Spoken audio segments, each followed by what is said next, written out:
So yeah, I have the Vive Bed Assist Rail. I'm gonna go through some frequently asked questions and hopefully help you out with your purchase. The first one I was seeing is, does this work if you don't have a box spring? So yes, it does work if you have just a normal platform type bed frame or any type of bed frame that has slats that go through. All you really need is something that sits on the mattress and can keep the space in between it. So platform, slats, a box spring if you do it the box spring, just so you could have some leverage and it's not like tilting and falling down towards the ground. And now the second question I saw is, does this work with an adjustable bed frame? So yes, this does work with an adjustable bed frame. There's a strap that goes underneath that will keep it secure. But if you are tilting your bed up, it's probably best to have it on the side where the mattress is flat over it. So maybe it's more towards your feet or something like that, just to keep it more secure when you're getting on and off your bed.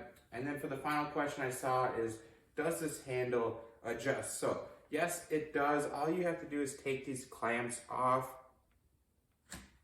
and you'll be able to slide it right down. So you can do that, just show you how easy it is. And it can slide all the way down. And I did measure it too, so at its highest, it's about 19 inches from the base to the top of the handle. And when you have it at your lowest right here, it's at about 9-ish inches. So just so you know if you're trying to measure it up to your bed. But overall, this was super easy to put together. It's affordable. So if you're having trouble getting in and out of your bed, or maybe a loved one is because they're injured or just getting older, this is an awesome and really simple way to make exiting and entering your bed just way more convenient.